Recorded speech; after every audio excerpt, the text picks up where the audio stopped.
So ladies and gentlemen, let me introduce one of the most creative people in the world today, Carlo Ratti. Carlo is an architect, he's an engineer, he's an innovator, he's an educationist, he's an activist, and he's a futurist. Carlo is the director of the MIT Sensible City Lab, which designs cities for the world and tells people how to live in these cities and how to play around with nature.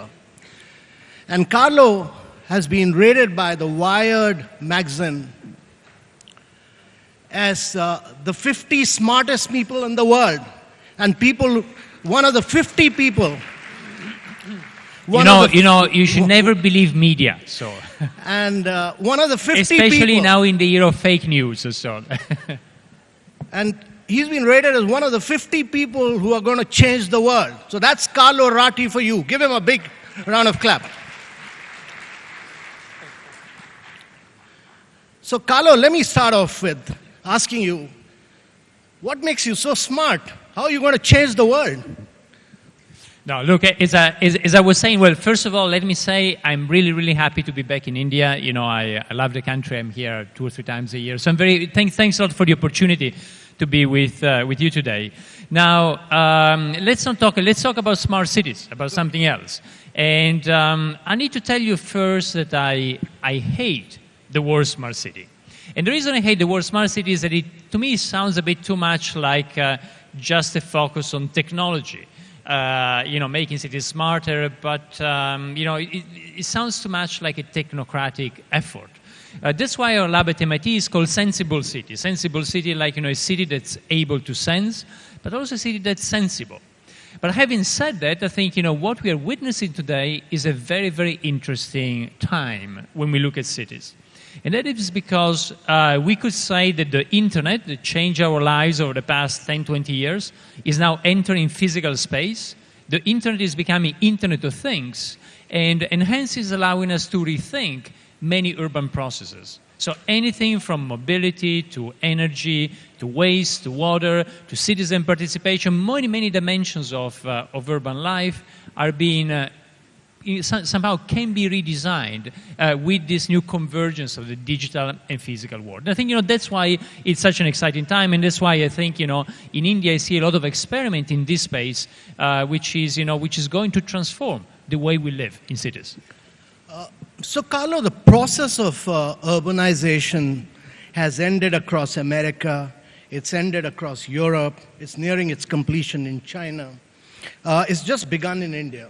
And in the next 5 decades, we will see about 700 million Indians getting into the process of urbanization. And the challenge is to create 2.5 Americas. We are doing about 100 smart cities right now. What do we need to do to get it right? Yeah, and you're absolutely right. I think when you look at that, it's one of the biggest urbanization efforts ever in the history of humanity. And I think there's a great opportunity here, and the opportunity is that when you build so much urban fabric from scratch, then you can from the beginning think about new systems that could be deployed. Let me give you just one example. One of the possibilities today is that thanks to self-driving, mobility today could be very different. Today the car is a very inefficient piece of infrastructure. The car is used in the United States on average 4 to 5% of the time, but 95% of the time, not only it's not used, but actually it uses valuable space in our cities. But if you move to a self-driving system, then the car can be used by you and then to go to the office and then can give a lift to somebody else in our families, to anybody else in the city. So in that case, we can actually turn that infrastructure into something that's used in a more efficient way. And for instance, we would need much less parking space in our cities. That's what most people predict. And so when you're building something from scratch, when you're building so much urban fabric, as India is going to do in the next few decades, then you can, from the beginning, you can start thinking about how to integrate these new technologies in the way you conceive the city. So there's no doubt that the city of the 20th century was shaped by the automobile as we knew it in the 20th century. So there's no doubt that the city of the 21st century will be shaped by autonomous driving and many other technologies that go under this label of smart technologies. So, Carlo, one is that it's going to be a sharing, connected, and a digital world. And there'll be lots of data. There'll be a lot of data analytics. There'll be artificial intelligence. How do we make it a better world with technology? Yeah, and I think, you touch upon a very important point. The first point you mentioned was about sharing. And you're right, if we play it right, many of these technologies have two components. The first component is about efficiency. We were talking about cars a moment ago. And so you think the car can be used in a more efficient way between, instead of being parked 95% of the time, you can keep on using it. So it's a better used piece of urban infrastructure. But the other point is that we can actually share it better. We can share mobility much better. And we are seeing a lot of that today with things such as Uber Pool and similar. So the two components about shareability and sustainability, they kind of come hand in hand with many of these technologies. And you're right in what you said, that I think what is behind it is data. That is kind of the glue that allows this to happen. Real-time data that tells you what is happening in the city in real time and how, for instance, you can share something. Now, we talked about mobility, but the same thing happens in many dimensions of urban life. And think about something else very simple, like Airbnb. It managed to create one of the largest hotel chains on the planet just without moving one brick, just by using what it's not used. Again, a good example of shareability and sustainability. Carlo, when America urbanized, land, gas, water, all of these were cheaply available. And because they were cheaply available, I mean, you could live in New Jersey, travel to New York, guzzle gas, you could create big limousines, you could create a city like Atlanta, where 99% of the people travel by car. Yeah. What do we do about public mobility? I mean, that to my mind is really the key. Do we embed our cities with public mobility? Well, that's a very interesting question. And actually, you hint on two things here. The first thing is about, the energy component. Now, for energy, I think there is an amazing opportunity. And I think that's an opportunity that your country could actually be at the forefront of. Another opportunity is that last year, for the first time, we saw the megawatt hour produced by solar. The megawatt hour is the key measurement of, one of the key measurements you can use of energy. Just to give you a sense, 1.6 megawatt hour are equivalent to a barrel of oil in terms of energy content. And, the megawatt hour ended up last year being produced with no incentives in different parts of the world, in Mexico, in Latin America, in the Emirates, for less than $25 per megawatt hour. Well, when that happens, it means that solar is more competitive than everything else. And to me, that's very good news, because the only way we can actually the only way we can survive in the long term on the planet is if we move to a circular system, and clearly solar is really the key circular energy we can use that we can keep on producing in a renewable way. So to me, that's the good news about the energy, and avoiding some of the mistakes you were mentioning about the past century, where we create an urban fabric that is totally inefficient and requires so much energy, unsustainable energy, in order to allow people to move around the city. Now, the other thing you were in your question that I thought was very interesting is that, are we going to see again, with new mobility systems, a city that grows forever? So in the 20th century, the idea was to bring the city to the countryside, and because of that, we've seen endless sprawl. And that endless sprawl is what you were saying. Think about New York, and you move to Jersey, and you continue. You create an endless city, an infinite suburbia. Well, I think, there's something where we need to be very careful. And if you look at new technologies or think about self-driving mobility, they could go either way. On the one hand, we've got a force that brings us to density. And, that's because when we are in a dense city, we can share mobility better. And sharing is a key advantage of self-driving. On the other hand, you can think about a condition where, because the car is self-driving, you can actually use it as a place to sleep. It doesn't matter. A longer commute could become a longer commute where you're working in your car, you're sleeping in your car, and so on. So we can actually end up with even more sprawl, with cities growing even more. And I think so it's very, very important that governments, take a stance and put in place the right policies and taxation in order to avoid infinite sprawl. And the reason I say avoid infinite sprawl is because we certainly know that that has been destroying large part of enormous amount of greenfield in the United States, and I don't think we want to repeat this mistake in other parts of the world. So are you saying that better livability is directly correlated to compact, dense, vertical cities? Well, that's a very difficult question. On the one hand, one of the things we can say is that, cities are really to bring us together. When cities start, and we didn't have cities around 10,000 years ago, and then humanity, we discovered this beautiful invention that allows us to come together, to exchange ideas, to be together, to enjoy each other's company, and to make sure that the total is more than the sum of the individual parts. And so when you look at that, which is really the key reason behind the city, then density is what is needed. It's about human interaction. At the same time, if you get density becomes too high, you get all the kind of negative consequences, and then density becomes easily congestion from different points of view, including traffic. And so that's why you got this kind of tension that you see in every city. One of the interesting things, however, is that the way you design a city can actually play a very big role in this. And for instance, few people would guess that a city such as Barcelona, that looks like a low-rise city, is actually one of the densest on the planet. And the reason there is that it's based around the morphology, which is done around courtyards. And the courtyards, just geometrically, is much more efficient than a tower. We see here a thing I saw before, or we see different images of cities. If you do a city like this, with a lot of tower, that looks very high density, that looks very tall, but the same way the way you use space on the ground is not that efficient as you can do with courtyards. So somehow, the way we can play this out as architects and planners can play a big role. It doesn't need to be a city that looks like Manhattan. It can be very dense, even if it looks like Barcelona.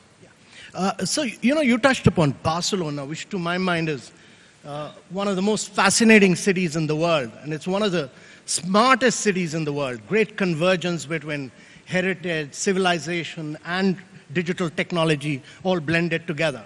What is the challenge for India? It's one of the most ancient civilizations in the world. It is it has been the fountainhead of some of the greatest cities of the world. How do you make them smart? How do you embed technology with them? That's the challenge. Well, it is a challenge, but I think there's also good news here. And the good news is that if you look at the technologies of the 20th century, the only way you could bring them to the city was by actually destroying the urban fabric. Think about a city also such as Venice, as I'm Italian, but also many of the cities in India, as you mentioned, that where really have shown over centuries the way to do city making. Well, if you wanted to adapt it to technologies of the 20th century, then that would require incredible distraction and rebuilding. But the new technologies of digital and physical that allow sharing, that allow the Internet of Things, well, they're much lighter.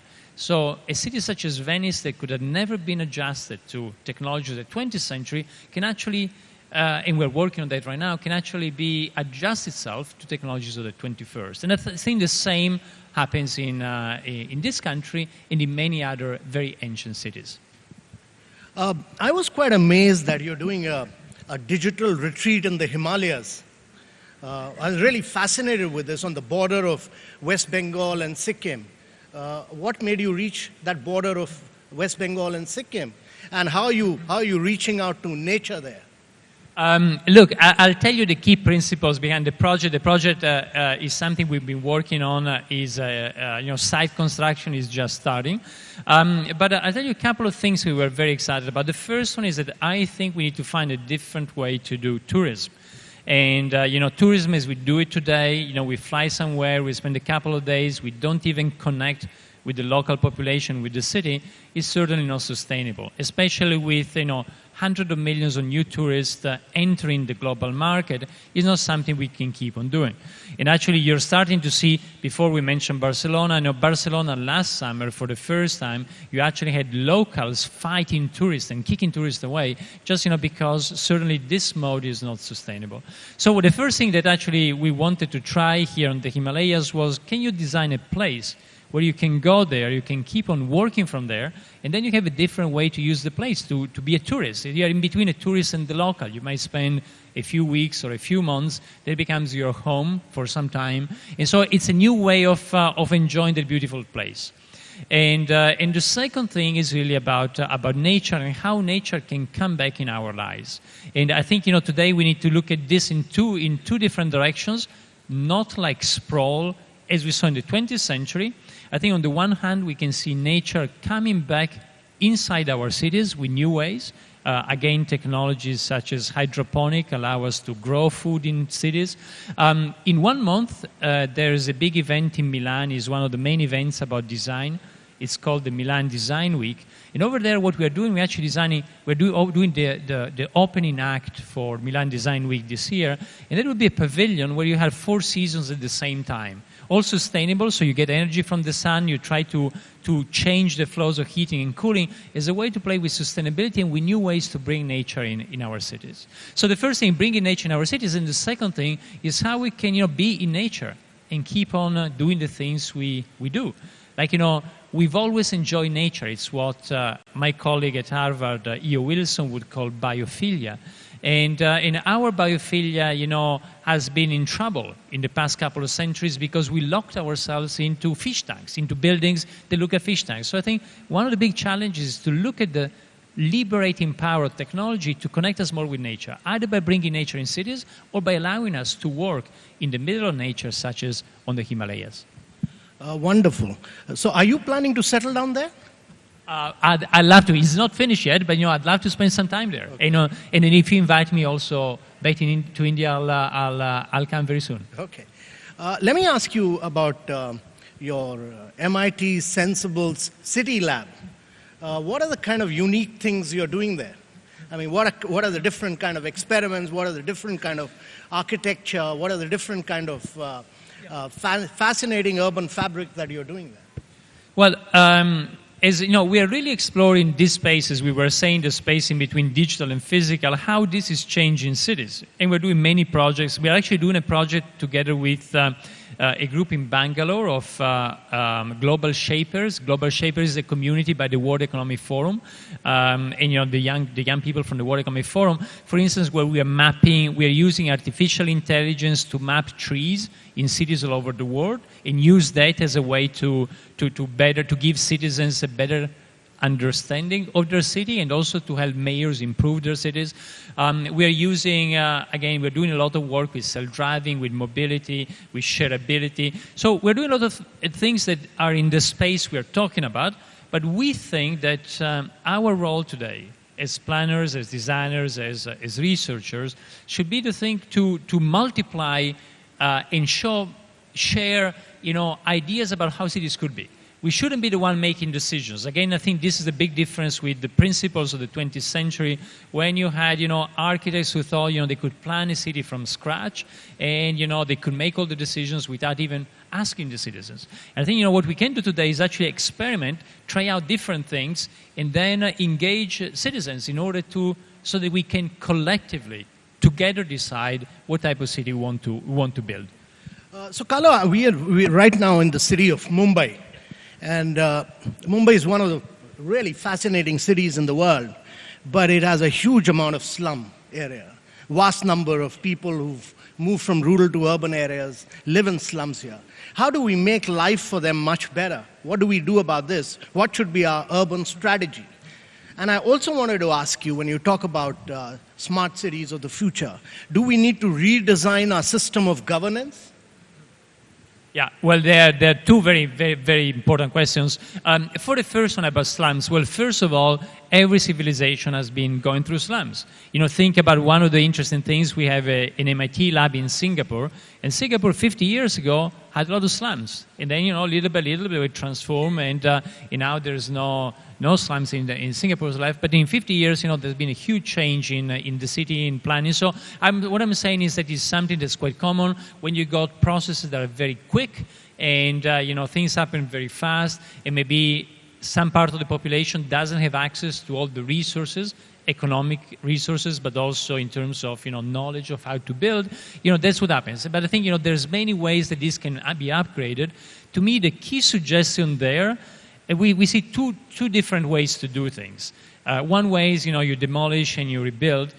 But I think that the most successful examples we are seeing around the world is actually when you upgrade a lot of the slums and you empower people to do some of that, so that you don't destroy the community, you don't destroy all the urban fabric.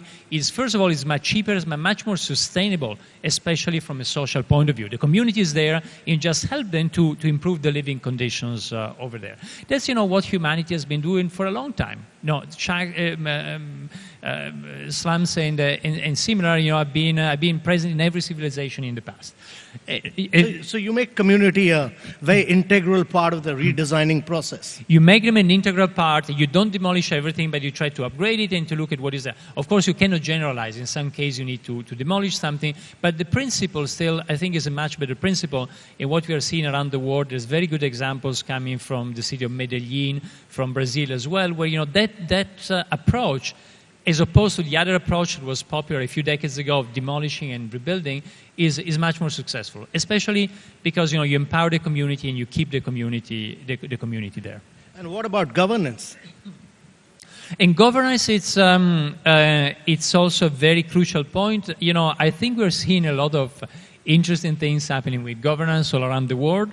And in the way information flows, before we mentioned fake news as well, are part of how communities can actually organize themselves based on the information that they can collect and they can access. To me, the exciting thing there, again, is how we can experiment with new forms of governance, especially when you think about new cities. So I would think about some of the new cities that need to be built, or some of the new neighborhoods, how they can be almost like, grounds where you can test not only new urban fabric, new ways of moving and building the city, but also new way to allow the community to organize itself. And again, this idea to create utopian communities. We've seen it over and over again. Many people tried in the past. We've learned a lot. A lot of the utopias from the past have led to very interesting political discoveries. So I think somehow using this great opportunity you have, of these millions of people moving into urbanization in India today, is a way also to experiment with new ways not only to build the physical city, but also the social fabric of it. And the Latin, the Romans, the Romans in ancient Rome had in Latin a very interesting word to describe that. They had urbs, the Latin word for the physical city, and civitas, the Latin word for the community. And they thought a lot about how the two are inseparable. And so I think working with the urbs and the civitas in tomorrow's Indian cities, to me, is one of the greatest experiments that could be done. Carlo, I wanted to open up this session to questions from the floor. But before that, let me ask you, what, according to you, which one is the smartest city in the world today? I always get this question. I don't think there's a smarter city. There's many cities doing different experiments. And so, for instance, we mentioned before, Singapore is doing a lot of experiments with mobility.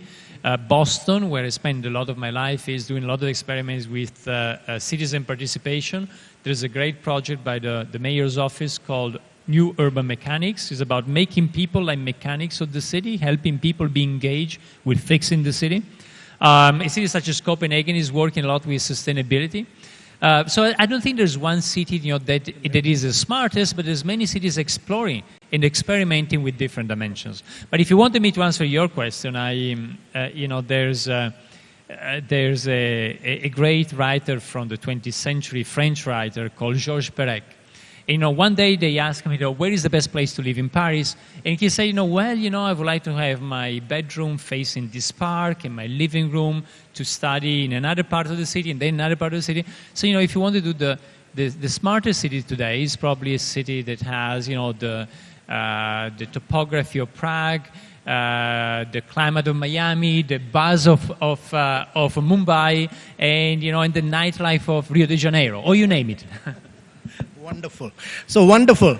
I want to, you've got the most creative, the most fascinating, and one of the most talented people in the world sitting before you.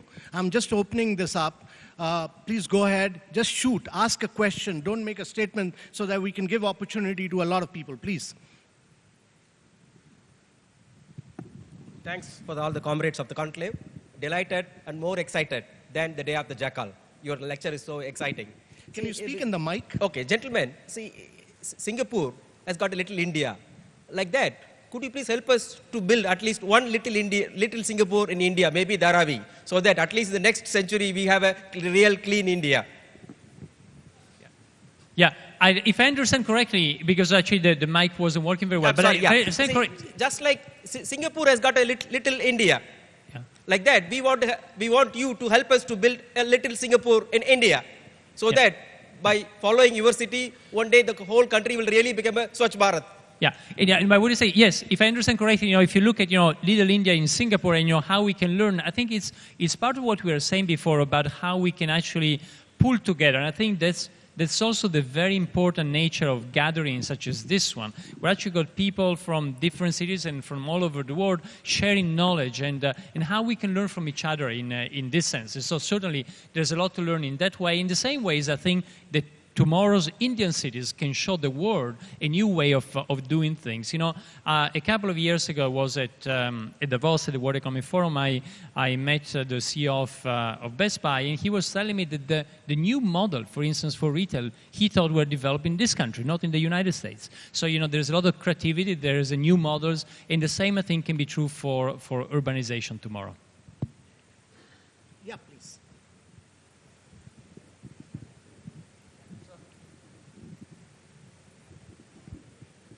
My name is Mathur Bajaj. Don't you think it's smarter to try and smarten every city that we have rather than go for 100 new smart cities? Because that way we will be able to gain more.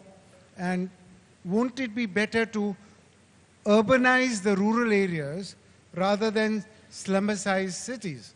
Because when the rural people come to cities, as Amitabh said, you have slums. So, two questions. Thank you. Well, the first question is about, is it about building new urban fabric and new cities or, making smarter the existing ones? I think you probably need to do both. You need to do both, and as we said, some of these technologies can be really deployed in existing cities. So you can just make smarter existing cities, especially if you allow citizens to take action. In many cases, think about some of the technologies we mentioned before. They are done by different startups. So you should not wait for the government to do everything. The government can create a rich ecosystem and can contribute to things, but also you want to have a rich innovation, bottom-up action in order to make existing cities smarter. And so you want to do that, and also you want to have new places where you can try out more things, as we were saying, also trying out experiments in terms of governance, and not only the physical city, but also the way the community is organized and this structure. Then the other thing you were saying is about, the countryside and the city. And, I think that, yes, you can also work on smaller cities. Not only the countryside and the city is about, the big cities, also the smaller cities and so on. But there's a very fundamental law of urbanization. It's something that's been proven all over the world and for many, many civilizations. And that is what is called Zipf law.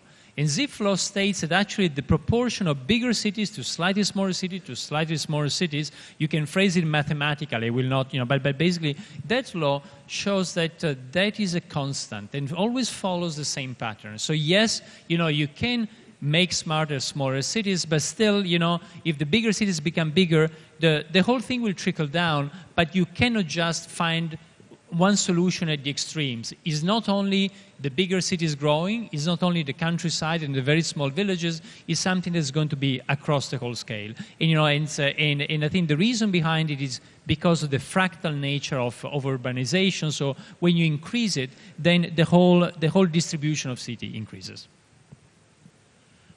And also, I think, Carlo, the other point is that cities are centers of creativity, they are centers of growth, they're centers of innovation, and they bring dynamism to a country's growth. So good governance in cities is very critical.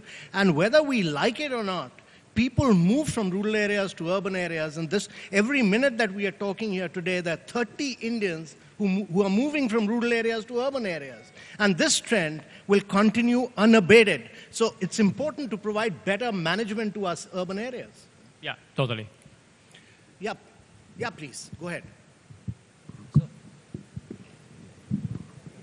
Hi, Carlo, Kapil Malhotra here. Just intrigued on this new setup that you're bringing and this resort that you're bringing on the border of Sikkim and West Bengal that Amitabh mentioned.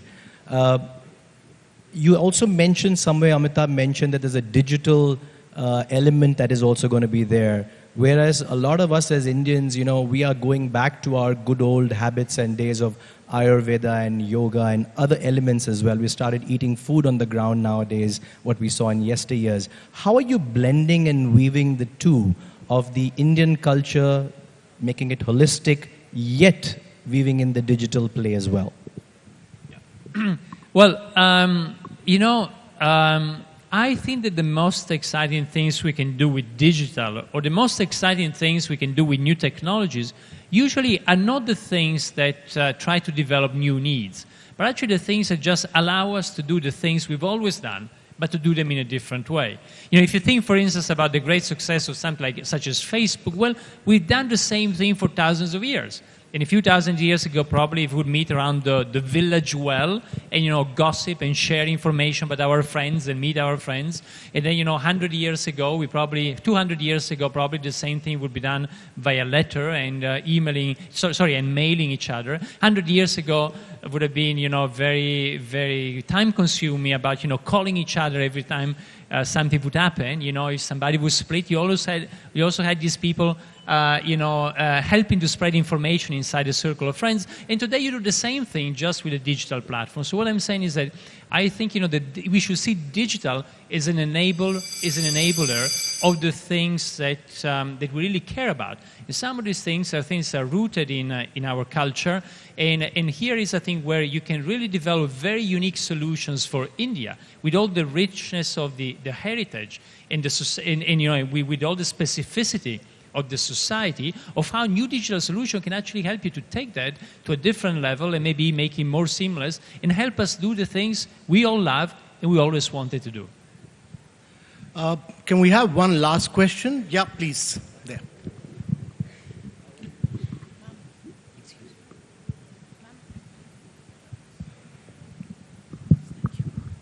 Good afternoon. My name is Advocate Vandana Shah. Can you hear me up there? Yeah, we can. Okay. I have two questions. One is referral, your digital in cities. There is a Ministry of Loneliness which has now come up in UK. So how do you propose to alleviate loneliness using the digital model of cities? And secondly, you mentioned community. What is the special role that you have in mind for women? Because women are very good at community building. But unfortunately, in the digital world, women don't have that much representation. So in your smart, stroke, sensible cities, what is the role you have in mind, especially for women? Yeah. Well, the first, and again, we can hear you well, but I think there's a bit of echo here on the stage. So the first one, you said loneliness, right?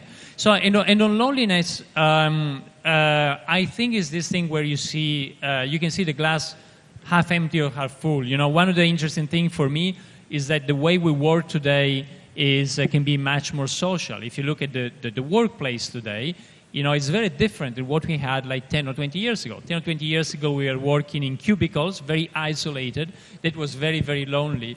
And today, we can actually work in a much more collaborative environment. We can go, if you look at what WeWork and similar companies are doing, is spaces that are more like, like a big living room where many people come together, have a coffee and work together. So to me, that's positive. At the same time, a lot of people analyzing this also see that, yes, you are in a beautiful place, having coffee and so on, but everybody is kind of lonely in its own bubble, even if you're next to many other people. So I still think that what is happening is positive because it gives us more opportunities. If you think about the cubicles of 10 or 20 years ago, we were really segregated. Today, when we are in this type of new workplaces, we can decide better when we want to be social, when we don't, when we close connections with the outside world, and when we actually want to enjoy them. So I think, again, technology is usually neutral, but the good thing for me is that it gives more opportunity. And the same thing, I would say, applies to the second point you mentioned about women, which I think is a very, very important point in many countries all around the world. And again, technology can lead both ways. Technology can lead to a society that's much more inclusive, that's much more just and equal, but also can lead the other way. So I think, we should not focus that much on the technology, but really on the political decisions we made together with it. And I think that's why it's very important to have these kind of conversations and to have the government part of it, because technology today allows more opportunities, especially smart technologies, but then we really need to discuss all together how we want to use them to shape tomorrow's cities and tomorrow's society. Thanks. So, Carlo, let me ask you the last question of the day. I mean, you've talked about the convergence of the physical and the digital world. India is the only country in the world with 1 billion mobile. Our mobile data consumption today is more than the mobile data consumption of USA and China put together. Will this mean that tomorrow we'll have better governed cities on the basis of mobile data?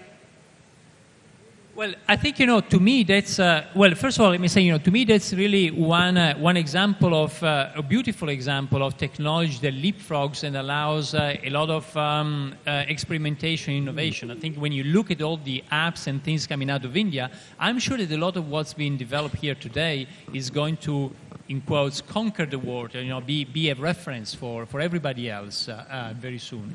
And so I think, that again, to me, is how technology can take a different, can be brought to a different level based on the local conditions. And in this case about mobile is really also part of what was mentioned before in the previous question about the local specificity of Indian culture, and, the willingness to be in touch, to exchange information and so on. So I see this really as a little bit what we were saying before of how new technologies can be brought to a different level, to a totally different level, especially in the Indian context. Right. Thank you very much, Carlo. It's been a real pleasure talking to you.